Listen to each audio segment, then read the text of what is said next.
You're now listening to the Something Good Podcast Network. Please press any key to continue. You don't know about the other side of the pyramid? The fifth side? It's called the floor, you dumbass. I just want to make sure he realizes there is a fifth side to the pyramid.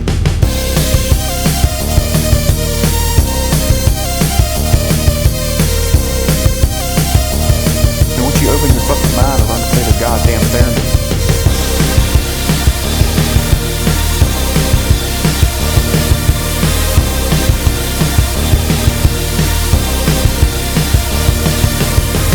I know all of them, and I believe none of them, which makes me an expert. Hello, everyone. This is Chris with Quinn. Coming back with another episode of the Cryptic Conspiracy Cult. Today, we were going to talk about the one, the only, aliens, and we're not talking about immigrants. What were we discussing? Chris has a panel on InfoWars about that. Yeah. It's a goddamn conspiracy. That's what it is. They come over here and take good jobs at Crayola. And they shut Rosart down, and it's all connected to Jimmy Carter and his fucking houses he built. Goddamn Andromedans. Goddamn reptilians, the fucking Atlantis Civil War. You fucking know, I know you're out there. The minute that sunlight goes away, you're vulnerable. Yep, I know how you ruined David Duchovny's career.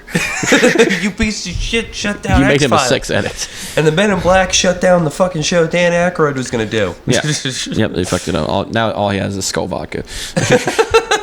Crystal skull vodka. Sometimes I like to think he looks like a fucking Zelensky from goddamn Tommy Boy. Mm-hmm. Yeah. He just looks at himself in the mirror, but he acts like fucking, what is it, Martin Sheen in Apocalypse Now, where he just snaps. Yeah. the fucking room is all messed up. There's a decapitated David Spade over here. Just crying into it. Yeah.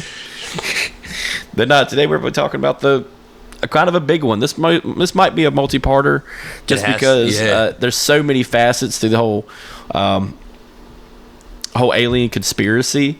Another version of this is one we'll be talking about with Mr. Tyler Reese about the Anunnaki later on. Oh, nice. Because he's a big expert on that, so I'd like to get him on here for that.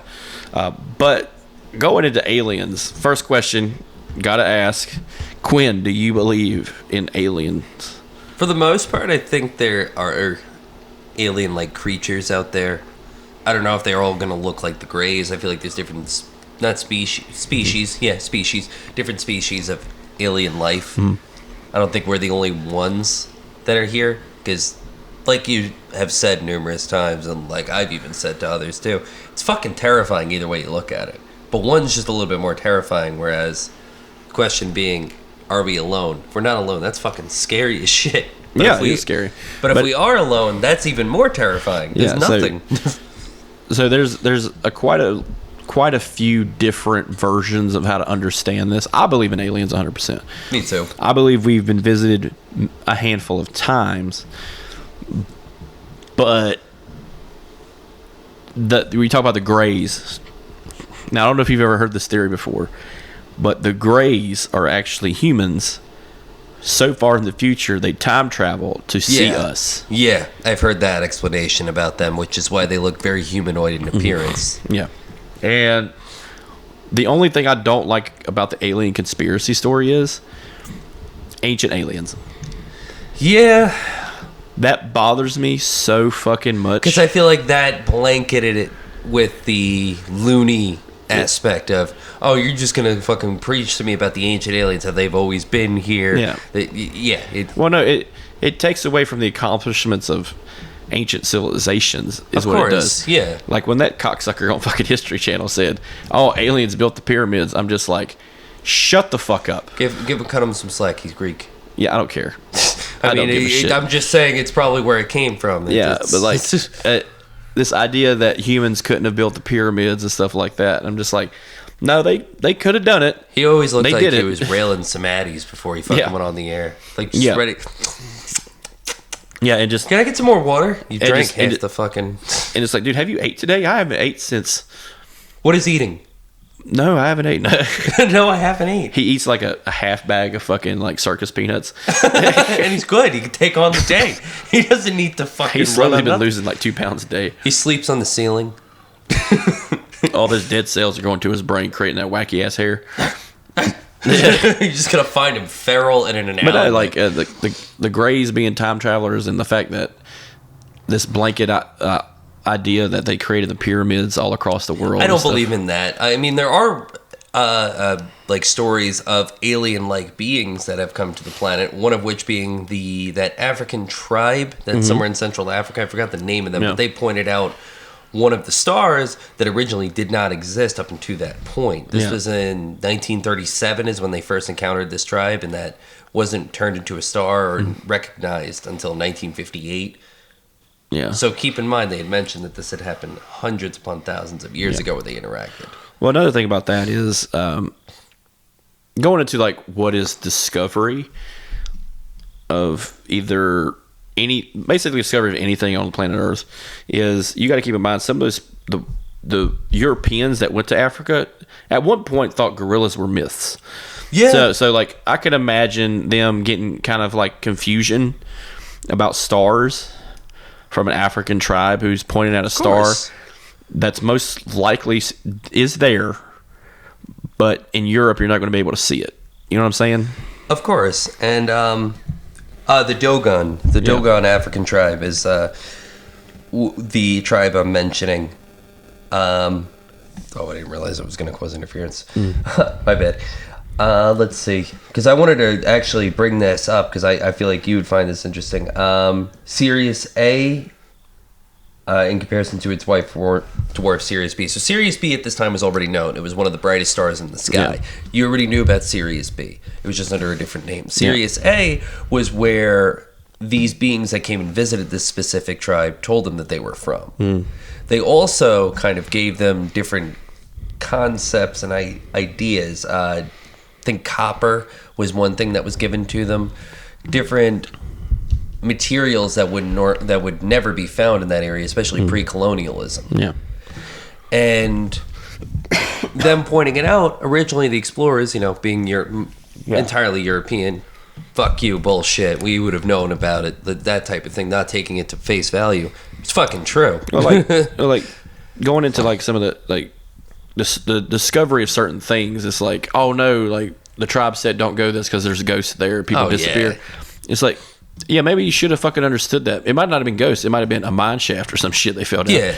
But you know what I'm talking about, like giant crevices in the earth and shit like that. Yeah. But I believe, at one time, every civilization has seen what could be considered an alien at some point, or an unidentified flying object. Oh yeah, there's numerous stories. Some depictions include flying cities being the concept. And in the Book of Revelations, it's mentioned that the chariots of fire will return during the end times, which people argue about what that means, chariots of fire, and they're like, oh no, those are jets. And I'm just like, are you saying that the end times are now because we have jets? And I'm just like, what's the most? It seems like you're finding the most convenient explanation. Yeah. And that's the great thing about aliens is it is a convenient explanation, much like a religion does. So, of course. So if there's something we don't know, for a fact, the 7 wonders of the world, that was a list of wonders that Herodotus had wrote in the time of Greece. It's a short list of great things that were built by civilizations within the Mediterranean and Saudi Arabia, Iraq, Iran. They're all gone except for the pyramids. But rightfully so, because these areas changed hands from empire to empire. Countless times. Yeah, like even the pyramids have been shaken down by some of their resources. That's also why we can't find something like the Library of Alexandria. Yeah, it burnt to the ground because it got invaded. The Gardens of Babylon. Babylon still exists, but the gardens are gone. Long gone. Yeah, but in that Library of Alexandria, that's a lot of information that was lost, and we're slowly getting it back. I think it was like in the early 2000s they kind of figure out how to make Roman concrete again, which was a big rediscovery. But it's also in the 80s when they realized how to make Greek fire, which eventually became a new version of napalm. But we didn't need to know that because we created our own things. And basic structural engineering But who then knows? is probably different than what we have now. But who knows how different it would be if that's just in the mechanical and engineering aspect. Who knows what differences in culture and politics we would find in terms of records.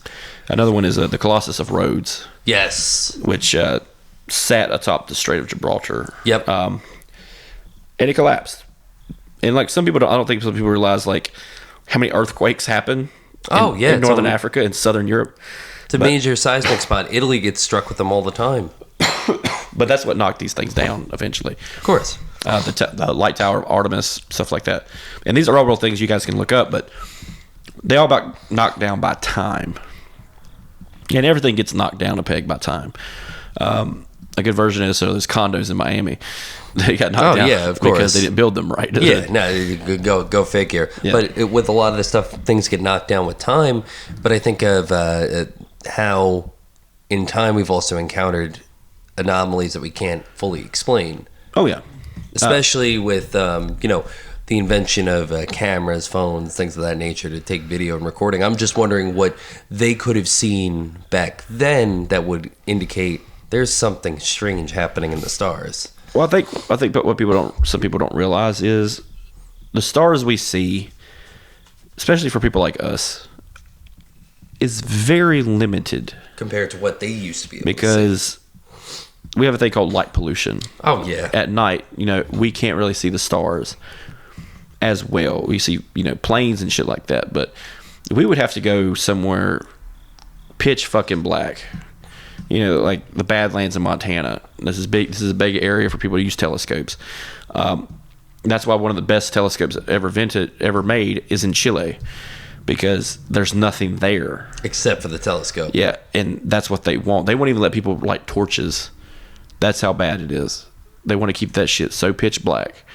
And what they saw is the outer layer of our Goldilocks zone, basically. They're seeing the streak in the sky of, meteors and stuff, and like asteroids and asteroid belts, the Milky Way kind of. They're seeing that. And I imagine, hey, what's that bright red one? Well, the Greeks had a great name for it. It's Aries. Yeah. Romans changed it. Oh, that's Mars. Hey, what's that big one that shows up at the tail end of summer every That's so Zeus. often? Yeah, there's Jupiter. one. There's one that's moving really fucking fast that we only see for a little while. Oh, that's Mercury. You got one that's really bright pink or bright red, and it looks like the way it twinkles is a little bit different than Mars. It's like that's Venus. So like they use that as kind of a dying point of what their religion is, but you can also argue that with all the other ones too. Muhammad is said to have got to be prophesized through a crescent moon. Yeah, and he also at the end of the Quran with Muhammad's story, he ascends into heaven. Yeah, but it was because of the crescent moon. And we use those later on as as people progress into travel, into discovering the new world where people are already living here. But to look up into the sky and see something move, I imagine would be terrifying. Yeah.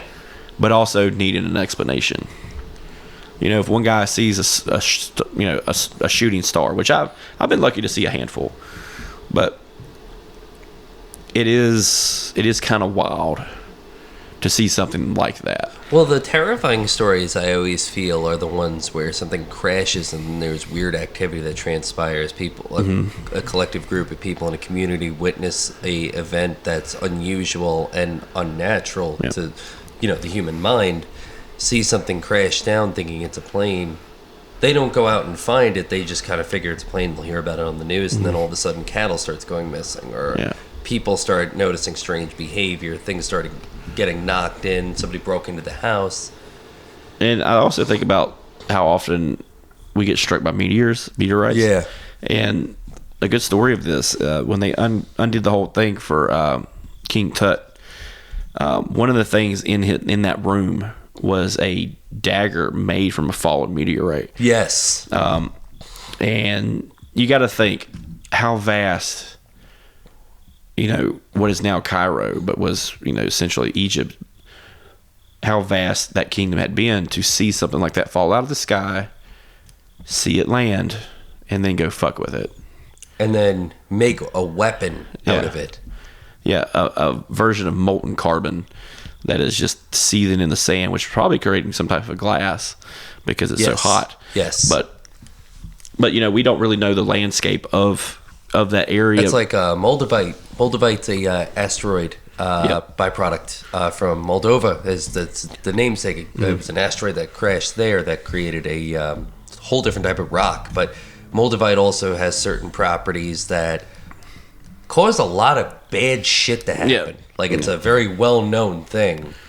Yeah, and I wonder what that could have influence of, because aliens is a broad topic in the sense of there's alien life forms and there's also alien fucking diseases and alien events that could influence us here on Earth. A kind of a cool story, which is North Carolina's own. Oh hell yeah! Is the Venus flytrap is from North Carolina, right? And not a people think it's a carnivorous plant. Yeah, in North Carolina. Naturally from North Carolina. When I think of carnivorous plants, I think of somewhere deep in the jungle. The fucking Amazon. The Green Inferno. Oh yeah. Green Inferno, or even fucking Skull Island. yeah, but like it's a carnivorous plant, and like it naturally forms around a certain lake out in Western Carolina, where there were a few meteor strikes based on the landscape. And it's just like, did something fall from the sky and create carnivorous plants? Yeah. Did a certain cell group, maintain itself on the ride of a rock and create it? That was a theory about Venus flytraps. And I love that story because it's so fucking insane. It's so to insane. Explain why there's a plant with teeth in the jungle. It's so insane, but it makes so much perfect sense of it being just a species we cannot explain and is not originally from here. Yeah. And here being Earth. But with aliens, I always think of, the 1947 Roswell incident with, we all know the story of Roswell. It was a small little town out west. There was reports of something in the sky that fell to the ground. The military had got involved, done some investigations. The CIA, I believe, was involved. Well, the CIA wasn't formed yet. No, it was OSS. OSS. It was OSS and the military. Military, yeah. I was about to say the Men in Black, but this was a little bit before. Yeah, the Men in Black storyline doesn't show up really until like the mid 50s in West Virginia, of all places. Of course. But military came out and started covering up these bodies. Well, first of all, it was a weather balloon that fell from the sky. Mm-hmm. Wink. Wink. Of course. A weather balloon that fell from the sky. There are no aliens. The government loves you, does not distrust you. Now please pay your taxes and shut the fuck up. Now finish your Salisbury steak. There are men dying in Korea. Yeah. It's not Salisbury steak. But like, it's one of those things which adds to the conspiracy of the story of aliens is what fell from the sky, I do like, there was one guy, he had wrote a short story about Roswell, and it was a work of fiction, but it sounded true. It was one of those plausible fiction. Of course. It was a plane from Japan that had been skip hopping the whole Arctic Circle, or not the Arctic Circle, but the Red Ring of Fire, which is like is a tectonic plate ring from each side of the Pacific, which forms the ring. But he had been, from Japan and just kept fucking flying and he had landed, and that's what they had found. And to keep people from getting scared of a secondary secondary war with Japan again, was all like, wait, just shut the fuck up. Which I think is hilarious that was it. We created a conspiracy to get rid of a Red Scare or something like that. Oh my God. But it's not the first time that's kind of thing happened, Of course not. It's easier. It's better than trying to let the public know. Now, my question is, because that's during the time of one of your favorite presidents too. That's Eisenhower. That's Eisenhower's time. Yeah. Do you believe in the concept of the Majestic 12? Yes. Or Project Magic? So let's go into the Majestic 12. So it is a cabal. Possibly the best name for a Motown funk group. Majestic 12, yeah. And they got some like weird version of fucking like you ever heard that Key and Peele funk song? Oh yeah. That's all they do, just nonsense funk music. They do a killer cover of the Tower of Power too. Yeah, Tower of Power, hell yeah. What is hip, man? Yeah. I fucking love that song. I listened to that whole album like a couple of years ago. Parliament Funkadelic wouldn't be here without the Majestic 12. George Clinton, he was a nobody till the Majestic 12 rolled in. Well, going into music real quick. There was the band Parliament, and then there's the band there's the band Funkadelic. Of course. They become Parliament Funkadelic, add George Clinton, then a bunch of motherfuckers quit, and then it's George Clinton and the P-Funk All-Stars. And it's just like, this is the better progression than fucking Jefferson's Airplane. Are you a Starship or are you Airplane? What the fuck are we doing? Jefferson Drone.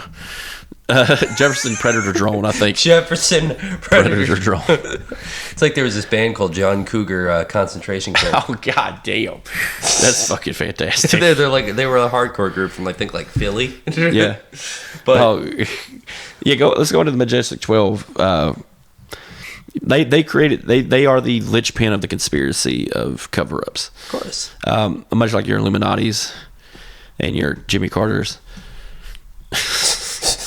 there's bodies on that peanut farm. I like Jimmy Carter just because he builds houses, but you know that motherfucker's done some nasty shit. Oh, he puts the bodies in the houses. Yeah, he tells Garth Brooks to get the fuck up and get back to work. Get up, hippie. Yeah, get up, you fucking hippie. You see me out here tending this goddamn peanut farm. Yeah, gas is like $4. You say another ill word to me, I'll kill your fucking family. Yes. Jesus Christ, Jimmy Carter, all right. Yeah. Hey, Rose, we got another slacker. I mean, he outlived fucking countless presidents. That man is, I think he killed them. I think he snuck into Ronald Reagan's room and drained him of life. Well, like we talked fucking about Darth it. Sidious. We had talked about it on an SGFY episode, but that Jimmy Carter is only alive because he can't stop working. He physically cannot stop. So he's got to work. Can't stop, won't stop. The realest thug ever to be a president. But like with the president's knowledge of what could be an extraterrestrial, I think I almost didn't believe aliens had came to Earth because Donald Trump was elected president, and at no point did he say out loud that shit's real. And at all. And I'm just like, nah, aliens never came to Earth. He would have said that shit out loud if they told him. Definitely. He would have fucked up and stumbled. That or he just, I kind of think about the point that we both came to the conclusion of when it came to 9/11 and some of these other incidents. Could it have been government incompetence? Could it have been his own personal incompetence on his part? Yeah. In a sense of where he just didn't care. He wanted these things to happen. Yeah. Very one-sided mind. But no, some of the storylines of aliens, especially in pop culture, the conspiracy on the pop culture end is we're slowly being drip fed these either horror or thriller things about aliens coming to Earth. Exactly. And it's slowly, kind of taming us down to be prepared to be told, yeah, aliens exist. And it really has in the little bits that we've been told, even with things like Project Gateway. Mm-hmm. After having Stranger Things be on for a couple of seasons, you notice that they started releasing shit about Project Gateway with the idea of LSD-induced astral projection, basically using a human being as a biological weapon. Yep. And psyops coming into that Your fourfold. Men Who Stare at Goats type situation. Same thing. And like with Men Who Stare at Goats is kind of the beginning, the comedic aspect, where it's like, oh, this is cool, this is fascinating, but it's also really funny. Yeah. And then you have something where it's fucking terrifying. It's like, oh, we just opened a portal to another dimension. Yeah. Gnosticism has some sort of value in this world. Your fucking Stargate and stuff like that. Stargate which was another one. meets Event Horizon type shit. See, Event Horizon is more my speed. It's Hellraiser in space. Yeah, it's Hellraiser in space. Without that painful Hellraiser in space movie. And that's another thing I thought was funny is like our depiction of space travel is always a nonchalant group of people who've been in space for a while. Your space cowboys, basically. And it's just like, no, I don't think that's how it would be. You know how far along in the future we would have to be to have like a whole crew of misfits owning a ship that could leave orbit. And at that point, it's normal. Yeah. That's at least 1,000 years in the future, I predict. I mean, people thought... The closest thing we're going to get to space is indentured servitude on an Elon Musk ship to Mars. Come on. You want to ride to space, motherfucker, if you know how to mop floors? You better start fucking working. Yeah, and if I could fuck you. Men, women. Yeah, it just don't matter. Elon Musk don't give a shit. Cyborg Musk don't care. Cyborg. Elon Musk 1000. Yeah. This is my personal assistant, Robot Grimes. I named it after my wife. She's a pleasure model. Yeah. She's a pleasure model. But not like... I've heard... some of the stories we've heard about, especially astronauts, those are the only ones I really give a shit about. Yeah, me too. I Just feel like that's your best point of contact. And I heard a story about Neil Armstrong that he came back and he reported during a debriefing while they were in quarantine that he had seen something before they had come off the moon, before they meet up with Michael Collins. And Buzz Aldrin basically like taps him on the shoulder. It doesn't say anything, but just taps him on the shoulder, and Neil Armstrong shuts the fuck up. And I'm thinking, what did y'all see out there? What is on the moon? And why is Buzz Aldrin the competent one in this situation? Like, shut the fuck up. And it's like, we're all gonna get got. What your friends say? Nothing. He's an idiot. Well, like one of the stories of space travel is the female cosmonaut that burnt up on reentry. Yeah, and the two teenagers that were living in Italy that were messing with their radio one of the conspiracies about that is it was shot down by an alien. There was no real reason for her to fail reentry because it was the standard reentry vehicle that even Yuri Gagarin used. Yeah, and so like her dying on reentry didn't make sense unless she was shot down by something that could do it. And by that time, the United States had nothing close to that. Star Wars didn't even come to be a thing until Reagan's presidency. Yeah. That concept. And I don't even know why I call it Star Wars. It's called fucking Missile Command. Well, no, for real, they called it Star Wars because it's the concept of it going into space. It's just, it's bullshit. But, like, it's to throw off the public's idea. Because if you call it Intercontinental Missile Command, then it becomes a fucking concern. Because it's like, whoa, what the fuck? We got switches for this shit? We call this a Matthew Broderick Saturday night. Mutually assured destruction. Ain't nothing gonna be nice. Hope you like 50s music. This shit's gonna be real life Fallout. Yeah. It's all over. It's 30s, but it doesn't matter. Yeah. But some of the stuff I learned about aliens was from my mom's stepdad, my grandpa. He turned me on to that stuff because he was a big X-Files guy. My cousin, my great uncle, same way too. Yeah, and we learned about. I will say he fooled me when I was a kid. He had this old pickup, and there was a burn in the middle of the console, right where you put your hand. And he'd fuck with me as a child, and said he came across an alien ship that shot at his truck, and it's a cigarette burn. Like, I know what it is now. It's a fucking cigarette burn. But he told me that shit, and I'm just like, motherfucker. But he turned me on to the whole alien stories, and I'm just like, it is very fascinating because there are those older people who believe in aliens, of course, and you don't really hear about them. They don't say that shit out loud anymore. Us, we talk about it all the time. We talk about the stupidest fucking conspiracies of all time. Of course, yeah, it's like natural. Kanye West is not a Nazi, I guess. Like, but like the other conspiracies, it's more free form nowadays because freedom of information, the way we consume information and stuff like that. But to meet someone from back in the day who believed in aliens, they were always treated as like, oh, he's crazy. Yeah, he's batshit. He's fucking nuts. Yeah, but like some of the like Fire in the Sky is a great so like story. Like the pop culture version of aliens. Fire in the Sky was really rough because it makes you wait till the end to see what exactly happened. You get little glimpses of it throughout the film, but the end is where you see exactly what they did to him. And shout out Robert Patrick's in that. We were Yes, just he talking is. about him earlier. Yes, he is. But that one is one of the rougher ones I watched as a kid. Because there's an element of truth in it where it was a real person. Mm-hmm. But he didn't profit off of it. That's what gets me. No. And he didn't want to. Well, it's like the Peterson Gimli film, the film that Bigfoot. Yes. Gimli didn't really make a lot of money off that. It was later on after he died. But Another one that came out around that time was Encounter with the Third Kind. Yes, Close Encounters. Yeah, Close Encounters of the Third Kind, which is Richard Dreyfuss. Yes, and probably one of the best synths in the fucking history of movies. Man, it's a fucking ELO cover album. Like, yeah. I always wanted him to start playing fucking Axel's theme. But it looked like a cover of an ELO album. It did. It really did. Or Journey, like a Journey album. Sometimes what I wanted to see with the aliens coming off the ship is that scene from fucking Bill and Ted 2, where they all start coming out and doing the fucking air guitar movements. Yeah, the peace and love, motherfucker. But another one, like I think everybody grew up watching, was E.T.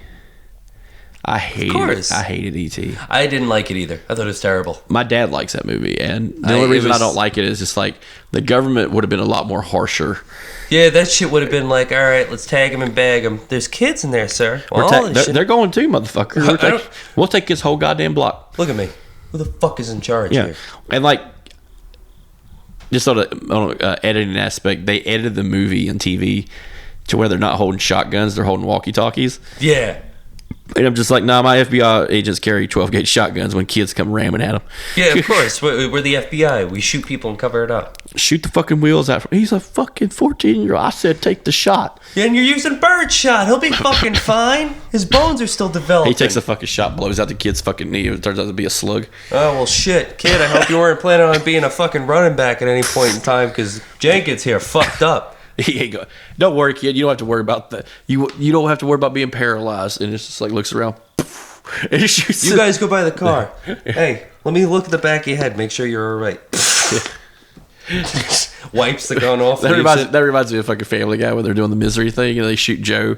He's like, "Oh God, I'll never walk again. I'll be a cripple for the rest of my life." He's like, "No, you won't." But like, how do you think the government would respond if there was a full on like first encounter on a massive scale? Well, that's exactly what Majestic 12 was put in place for, was to keep that from breaking public knowledge, because supposedly Eisenhower got to see the aliens, or at least some alien from other crashes, whether it be from Roswell or the ones that followed soon after the strange things that occurred. And he nearly had a heart attack. Yeah. And demanded that these types of things be released to the public gradually. See, what I've always said is that after that, you notice we kind of fast forwarded at an almost 16 times rate when it came to our technological advances throughout. I think so. I have a theory. I have a theory about why we go so fast. War facilitates ingenuity, of course, but you have a large group of people that just got done fighting probably a more technologically advanced empire of the Nazis, who engineering wise was better. They built a more quality product. We beat them by supply. So a good version of this is like tanks. The German Tiger tank could take out 10 Shermans, no problem. That's why we sent 20 and 30 fucking Shermans to take that motherfucker out. It was all about quantity over quality in most cases. So you got that, and now you have those same guys who built that shit come over here to help us build shit.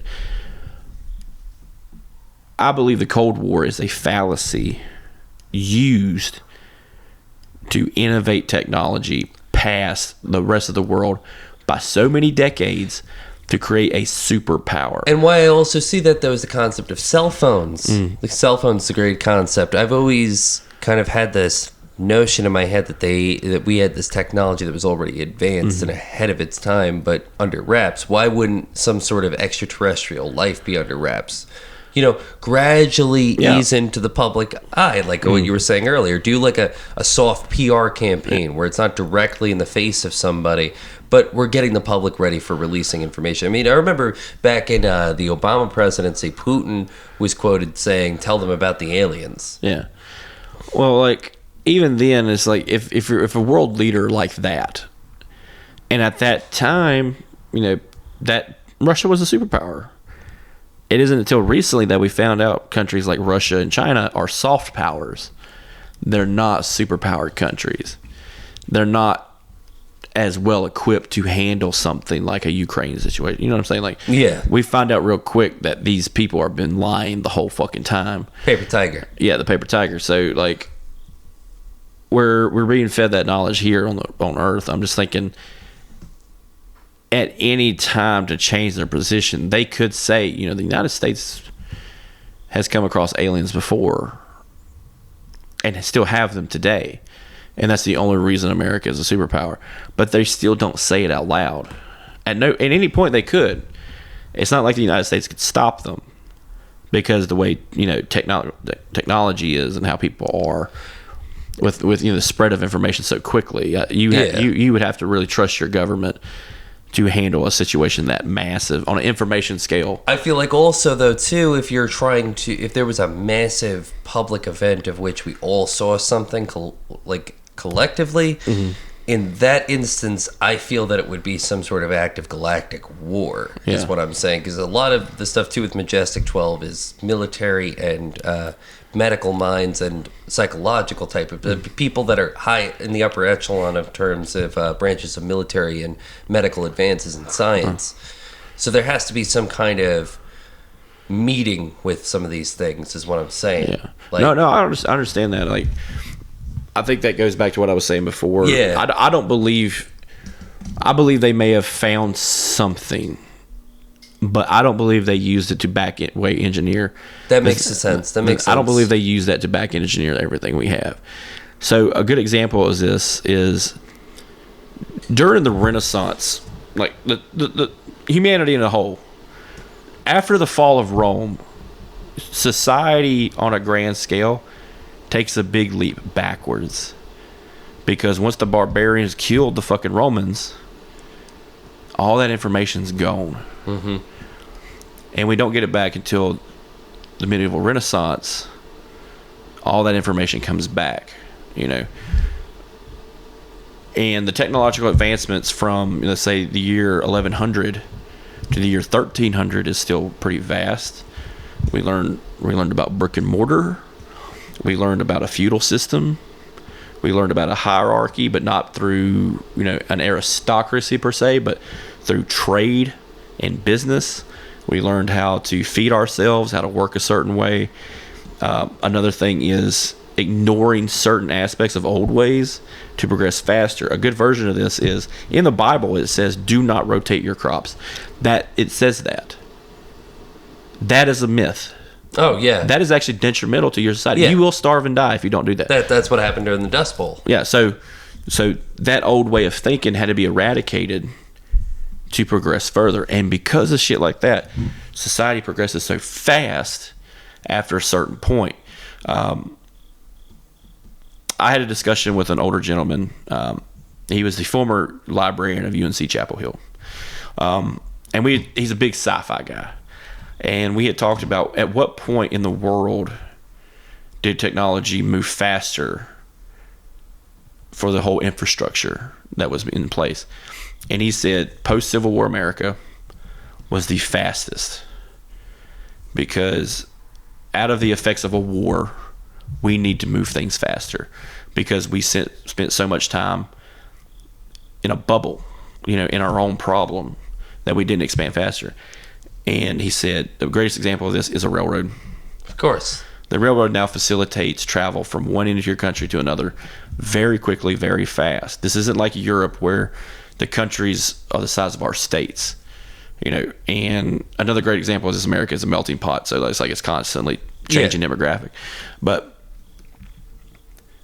because of the train, you had mass migrations, which takes away stresses on the eastern part of the country and disperses it on the western side of the country. And vice versa. But because of the Great Migration West, you had people like Orville and Wilbur Wright kind of have time to think about things. And what did they end up doing? They invented fucking air travel. Floating on air. They invented an airplane. World War I breaks out, and they build upon the concept of the airplane. Now it's a motor, a standard motor. The car was invented around the time of the fucking airplane. So we have mastered the realm that we live in, and to say aliens did it bothers the fucking piss out of me. Oh, I agree with you there. But like that. going back into the information age, though, that idea has always been there. Jules Verne had wrote the book From Earth to the Moon. In that book, he talks about a rocket leaving space and going to the moon, because at some point he had saw a firework in the 1800s from Chinese immigrants, which a firework is nothing but a fucking rocket with lesser parts. Yeah. So he took that idea and said, we can get to the moon that way.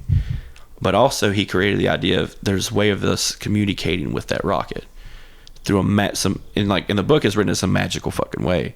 But he's basically roughly describing a radio in that book.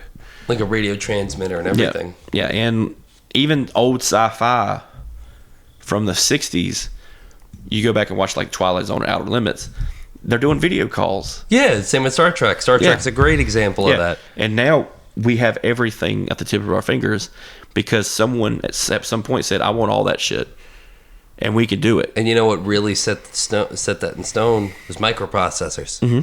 That eliminated the concept of the massive supercomputers that we used to have from back in the day, where your storage ports for that computer, what would be considered a port, a storage area of your fucking computer, your microprocessor now, or your RAM. Yeah, we don't need fucking factory floors full of them. Yeah, we don't need a whole wall computer to hold 500 megs. And you don't need a whole room reserved to hold those 500 megs. And have you ever seen the first gig? Yes. And it's a giant fucking disc, and it's like attached to a giant fucking machine. I love looking, because what I think of is a Fallout. Yeah. Fallout's the concept of the U.S. that never discovered the microprocessor. Yeah, and like right now I'm holding a 64 gig card. Yeah, it's right in. I have one here too, and it's 32 gigs. Yeah, and but it's like it's at the tip interesting. of your fucking hand. And this, on the other hand, 32 gigs, we would need to fucking break down the walls for like 4 of these fucking places. But I wonder what technology we found from these things, because Bob Lazar is one that really kind of goes in on it. Now, what are your thoughts on him? So I believe, much like David Koresh, I believe Bob Lazar believes everything he fucking says. I believe he had a very negative experience with the government on maybe processing what they have. Yeah. I believe that he believes that stuff. He may have had an encounter.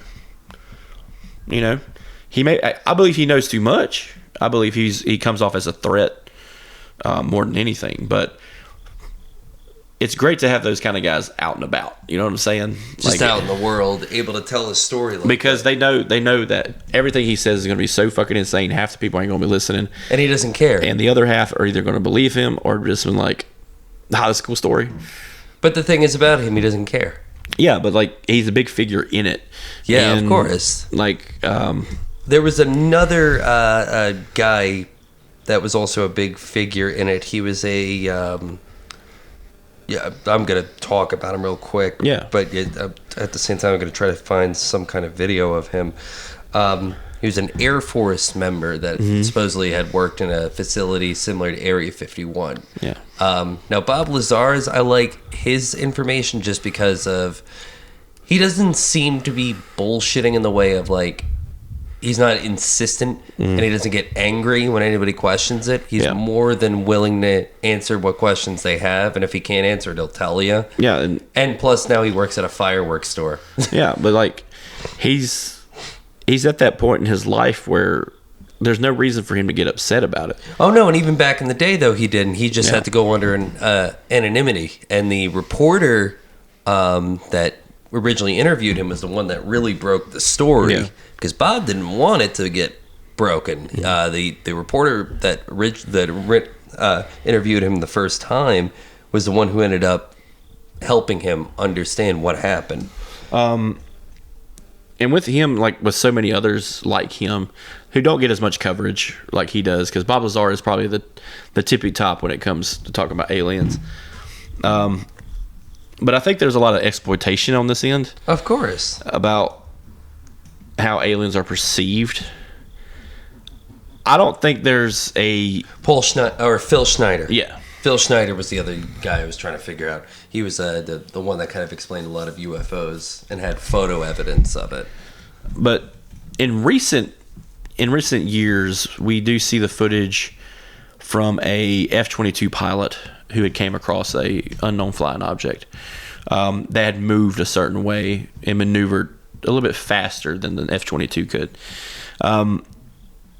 F-22, and this is why I really believe in aliens, the F-22 Raptor that is used by the U.S. military. It's not a slow plane. It is a plane that's not meant to fight human beings. And a great story behind this is the F-16 Raptor. That's me. Or the F-16 Tiger. Known as the F-18 Tiger, F-16. Anyway, the F-16 is a perfect plane. In all intents and purposes. Of course. It could fly to a country, resolve a situation, and that's it. A Predator drone. Do the same thing. Same thing. And no loss of life on our end. Unless the guy, has a heart attack while destroying a Pakistani wedding. Man, this is bad. Yeah, like just eating Cheetos and dies. Eating Cheetos and drinking. Well, that's what he gets for drinking 4 fucking 2-liter bottles of Mountain Dew. Goddamn PS2 controller failed on him. But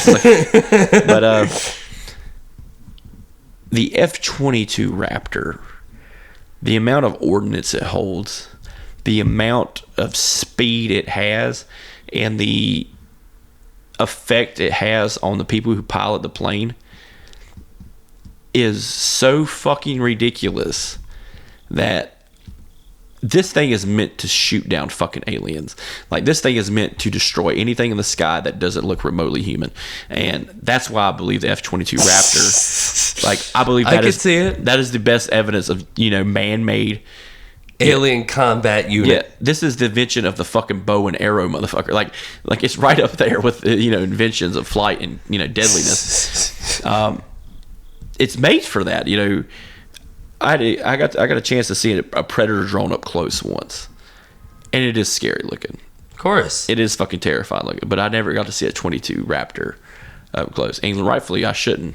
Because that thing is meant to kill gods, like, out of the fucking air. Like, it's so fast and dangerous that I've heard stories of pilots can only fly it so many times before they're grounded because of the damage it does to the internal organs. Oh yeah, with the G-force. Yeah, but that's just what I believe for. I think of those Phantom pilots, the pilots that flew those fucking giant Phantom spy planes. Well, you had the F-18 Phantom. The F-18 Phantom. The U-2. Yes. Spy planes. That's what I think of as high-altitude planes. High-altitude planes, of being able to handle the Gs from that. I mean, that's pretty much like breaking a fucking... a bullet train going off the rails and going straight down a cliff is all I could imagine. Well, it's like the other plane, the Blackbird. Yes. That massive fucking thing. And it's like... that you're using that for spying. It's like you could use that thing goes into space, motherfucker. Like that thing is designed to go into space, outside of the atmosphere. Yeah, and I think what the cool thing about the whole Roswell incident and our love of aliens is kind of another back alley kind of thing that fueled the space race. That's another thing too, and aviation also came to a different realization in that time. Aviation progressed at a rapid rate. Mm-hmm.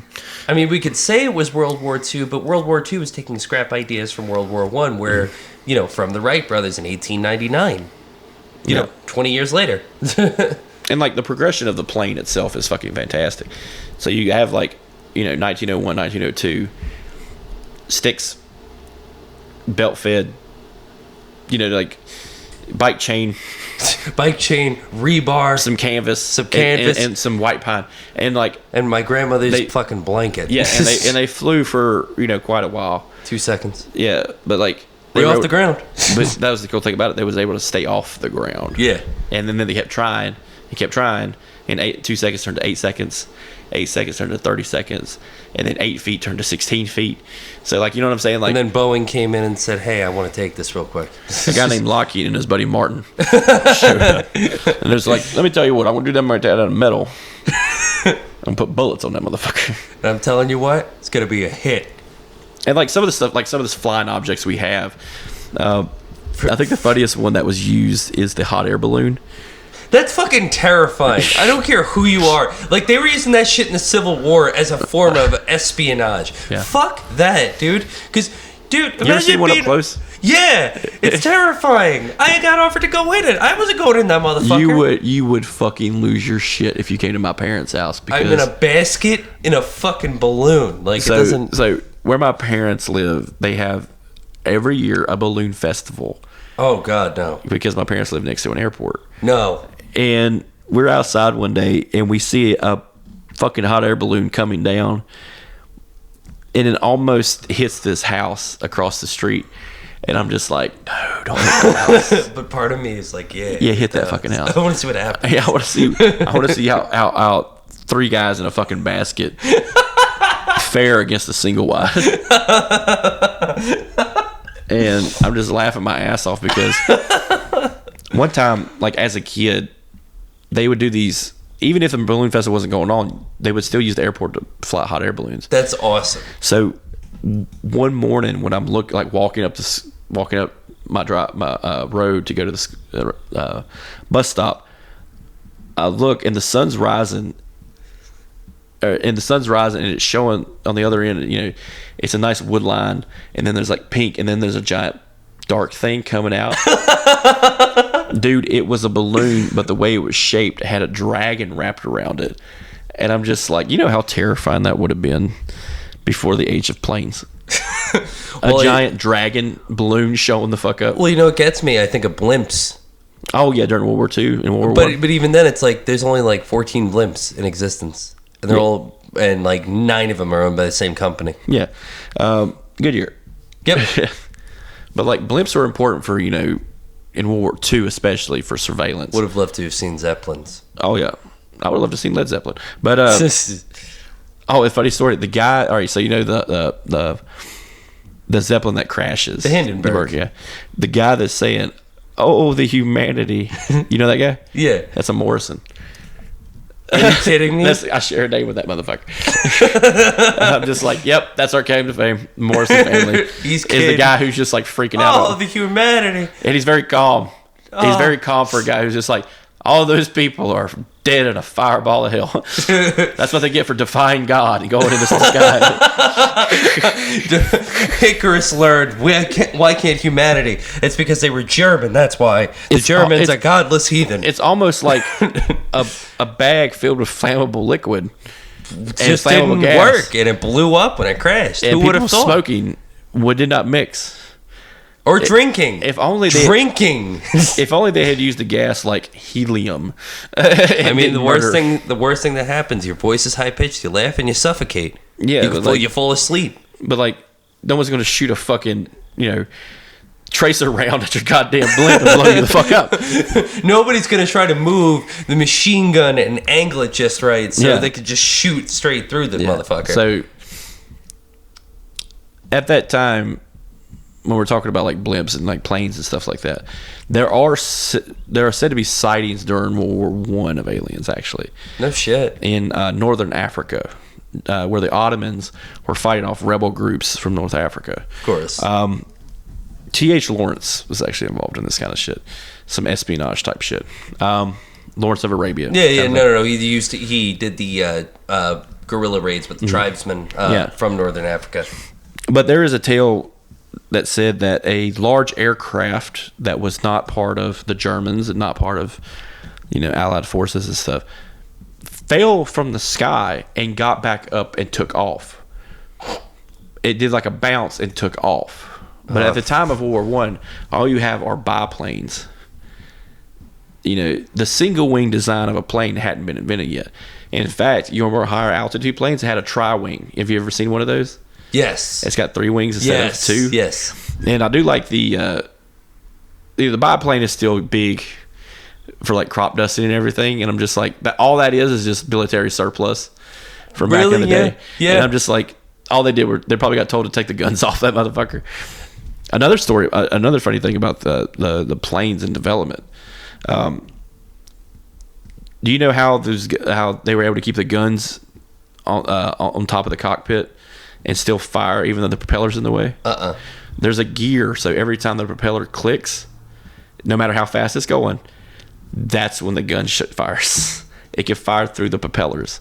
So it was just about timing. Yep, but there's a gearbox in there. I just think about like how it started in terms of weaponry that developed from that time. It started up when a guy, I think it was from the Allied side, brought up a shotgun, and then somebody brought up a pistol, and then next thing you know, guys are bringing up explosives, and then they realize, wait, why don't we just take machine guns and put them on, and then we'll bring those up. Yeah, but the evolution, of society when it comes to technology, especially with aliens, is actually big with the cell phones. How fast we've able to overcome with cell phones. And I think, do you remember what the first cell phone you saw was? Oh yeah, it was the if we're talking about like my personal experience, first cell phones I saw were Motorola's. The phones. first one I saw was from AT&T. My mom had one, and it was the little boxy phone with a detachable battery. And it had the little cover that you uncovered, and it was buttons. Oh yeah, like the black phones, in the '90s that were cell phones. They were kind of like the smaller much smaller version of the '80s phones. The big ass antenna probably give you radiation sickness. Yeah, but it had like a little cover over the buttons, so you couldn't pocket dial. And that was the mouthpiece that would pop out of the bottom. Now her uncle, my mom's uncle, had one that had an adapter where you could plug into the phone line of the house. And use the phone line from the house. Get the fuck out of here. Yeah, it was wild to look at. That's awesome. And now, I don't know what kind of phone you got an iPhone, right? Yeah. I got an S21 Galaxy. And the amount of bullshit on this fucking phone is so ridiculous. I believe it. My wife's got a Galaxy now, too. She's so much bullshit you can find. But attaching that to aliens and like backtracing and stuff like that, reverse engineering, I think it's kind of hilarious because you're just undercutting the value of people who've developed this shit. It's like, oh yeah, no, aliens made it. Don't fucking worry about me making it. And another story is, well, it's not really a story. It's more of a way of thinking is, have aliens existed long enough to rise and fall as man does? Like rise and fall as they've hit. The reason we don't see a lot of aliens in our telescopes and stuff like that is because they've hit that uncrossable valley where everything dies. I'm trying to remember the name of it, but there's a theory that even for man, will we reach a so much heightened level of progress that we're going to hit a wall and die. Like it would destroy natural us. Selection. Well, no, not so much natural selection, but a wall that is impossible. And once we hit that wall, we will regress down to nothing. The beginning. Kind of like Mass Effect, Yeah, I see exactly what you mean. Yeah, so like a version of that. It all comes full circle in the end. Eventually, Mass Effect, they killed 99% of everything. Yep. And you got to start over. And it's going to take you millennia to do so. Yes. And while that millennia is going on, you're going to go backwards. You're going to go back to your feudalism, your freaking kings and queens. Times of the Bible and stuff like that. Yeah.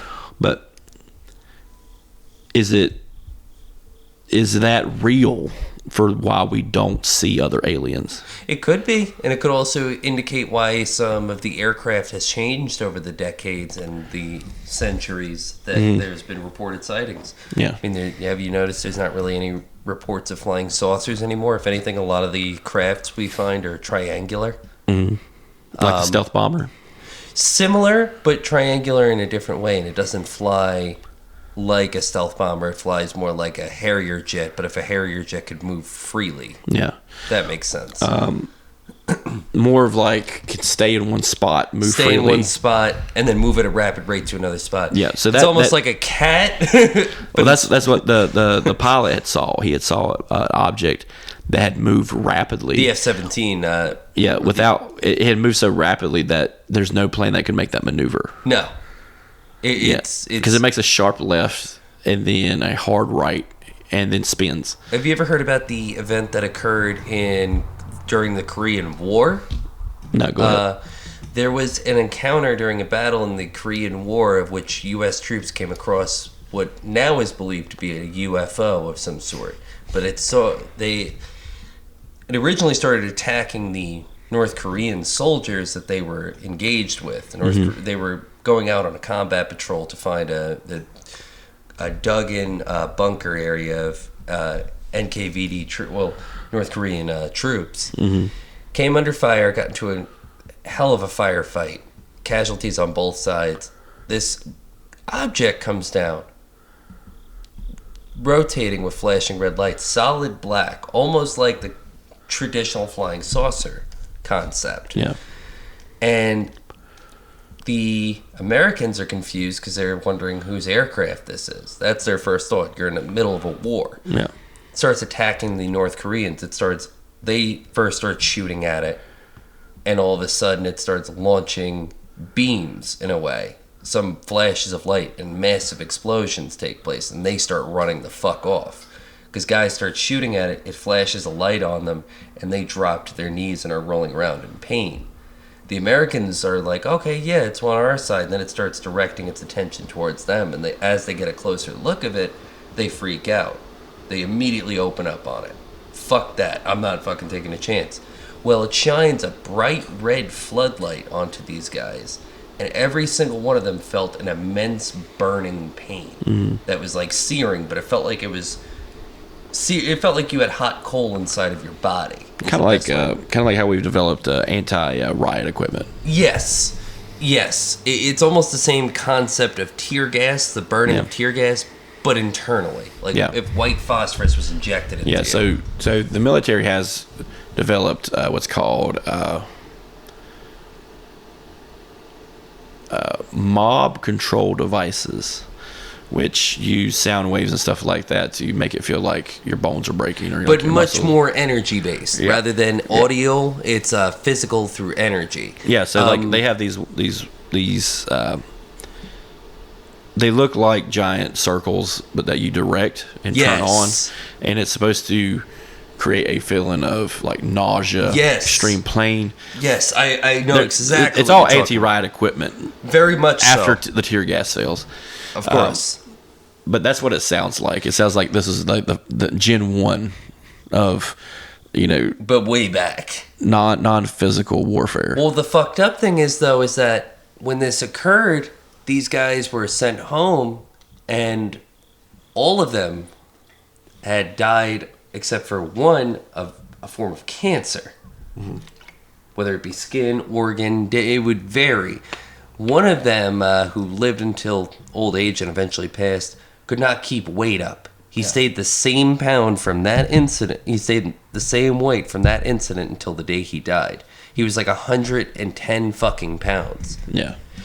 Could not gain weight no matter how much he would eat.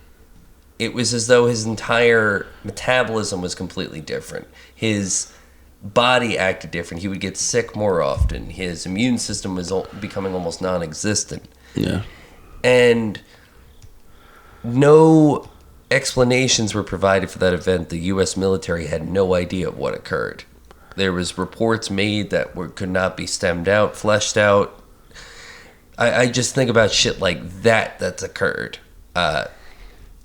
Where you have hostile encounters. Those are the ones I normally look for, is hostile encounters with extraterrestrial beings. Now, just to get a concept of behavior. Yeah. Now, turning attention away from aliens just for a second, or aliens from space. Have you heard any adjacent attacks from what could be perceived as aliens from the ocean? What is it? USOs. Yeah. Unidentified submersible objects. Yeah. I've heard of concepts like that. A big one is the Bermuda Triangle. That there is some type of by Bimini. My father actually went through the Bermuda Triangle. Yep. How's he doing? He doing all right? Yeah, he's fine. Mm-hmm. He said nothing happened. That was what cracked him up. He was like, not shit happened, but I had to keep pressing him. He didn't come back and like forget how to say the word like orange or something. Like, he developed, what's that called, where you're saying it's like you think of the word keyboard, but you say like soap bar or some shit. Your mouth is saying something different than what your mind is. Yeah, he didn't come back with that. His shipmate, though. That's awesome shit. And he was not down to get back on land. His eyes are still in that permanent spiral. Yeah.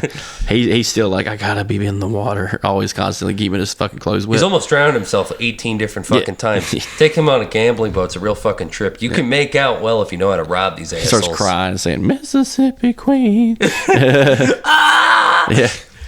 So and I do like some of the older ones I grew up watching about aliens, like the old footage.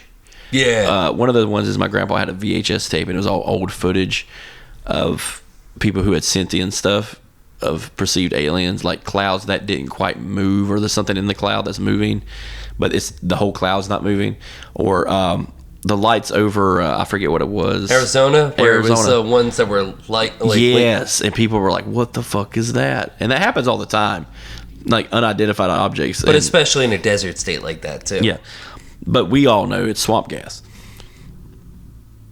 I just kind of curious how that deadpan would go. But it's swamp gas, obviously. It's swamp gas in Arizona. In the arid desert, there is a swamp gas giving off these bright lights. God damn it, Morrison! That's probably the best fucking explanation we could ever come up with. The public in is North Carolina, dumb. in North Carolina, in the Appalachian Mountains, there's The brown lights. Yeah, and it's kind of scary to think like, oh yeah, they're in the mountains.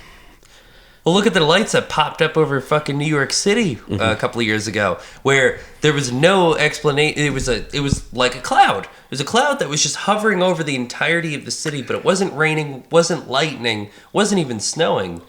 It just had flashes of blue, yellow, red, violet.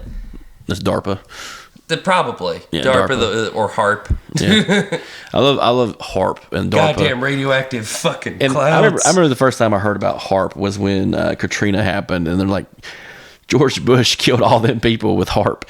First time I heard about HARP was reading what is it? William Cooper, his book, Bill Cooper. Yeah. Fucking Behold the Pale Horse. Yeah, and that's actually a great whole story, because it's all about trying to identify all the unidentifiable things and how they're all connected. Yeah, because he tries to connect. I believe in that one. He tries to connect the lights over Arizona with a lot of the stuff in like the East Coast. Yes. And especially in Oregon and Washington State, because Alaska has like a lot of UFO sightings. Very much so, and I feel like the Arctic Circle in general has a lot more of UFO sightings. There's more stories about people. There's less stories about Antarctica that aren't rooted in some kind of terrifying concept. We're conspiracy, like Operation High Jump and shit like that. Operation High Jump, and there's also that story of another British expedition where they found a fucking boat, like a lifeboat. No. With just the oar left behind and no trace of who was there. That shit ain't real. I don't know, They lied. man. They photoshopped that shit. They put out Adobe, clip art that shit. You had MS Paint. MS Paint, perfect, exactly. It'd be the best one. I know it was probably 1927, but like they had MS Paint. Everybody had MS Paint. Yeah, Microsoft won. That was Windows Prohibition. Yeah, Windows Prohibition. In 1960s was Windows segregation. Yeah, yeah. Microsoft was not a very agreeable company at this time. Yeah. They were like the New York Times of software. Don't worry, this fucking Harvard dropout would show up and turn everything around. Him and his fucking denim everything. Yeah. But I think we're on a cutoff here. I think we're going to have enough stuff for part 2. Oh, yeah, man. But I'm going to leave it off at there, because we are going to go a little bit further in on not just sightings, but people who have had like show encounters, because those people are always fun. Oh, yeah. Yeah. Not enough tinfoil hats to go around. Yeah. And most genius concept. And probably go through like the pop culture of it, discussing some of the other movies, like Signs is a big one. Or even Destroy All Humans is a video game. Oh yeah, those are fun. Or, Signs is great. But it kind of connects to some of the stuff we talked about before when we talked about West Virginia cryptids. Your Flatwoods Monster, which is said to be an alien of some sort. Even the Smiling Man. Yeah, and like during our Bigfoot episode, I had brought up the fact that Native Americans said that the Bigfoot creature was dropped from heaven. They have a story about how a Bigfoot type creature was left behind by a ship. Do you think it was kind of like one of those things where they just got so sick of this one particular individual on their planet that they decided it was Dirk, the town drunk, they couldn't fucking stand it. He's probably aliens been like, I want to touch him. I want to touch those people. And they're like, you can't. You'll kill them all with smallpox or some shit. He's like, but I want to. They seem so nice. Yeah. They're always trying to see what I'm up to. Yeah. It's like, motherfucker, you're 9 feet tall. You can't be fucking walking up on them. You know how you fucking scare us. And we're Yeah. the ones who fucking caught you and are dropping you here. And that's one thing, too, about the size of aliens. They're either really, really small. Or they're fucking massive. Yeah. And some kind of foreign creature you don't want to fuck with. Yeah. That's why I think there's different species. Yeah, like, that's what I liked about the Twilight Zone. Yeah. You get the 9 people in a diner, and one of them is an alien, and there's another one somewhere else. But they're from 2 different spots. 2 different types of alien. Yeah, there's Venus and Mars. That's what it was. One was from Venus, one was from Mars. And the ones from Mars, of course, the killer ones. The ones from Venus, the ones trying to protect humanity. Yeah. The diner operator with 3 eyes. Yes. He's like, oh, that's great. You fucking came down here. That's cool and all. But this is like, I think you need to get back the way you came. Because it gives off that weird, like, Kermit the Frog vibe. It's like, it's back the way you came, motherfucker. Why don't you walk out that door and don't come back? Yeah. But yeah, we'll leave it off at there. We'll create a part 2. We will be releasing a part 2 for the Finders to continue that course on. Some of the stuff we have coming up, just to give you a little preview, is the Manson family, the cult of Urantia. Don't drink fucking celestial tea. Yeah, and also don't believe spiritualism. Yeah, that's for the birds and UPS drivers. And UPS drivers. But yeah, so we'll be coming back with stuff like that. We do accept, please let us know in the Discord of any cryptids, conspiracy, or cults. Shout out to some of the people, some of our fans. Dustin, Waffle House Wizard. That we were able to meet down in Atlanta. It was good seeing you.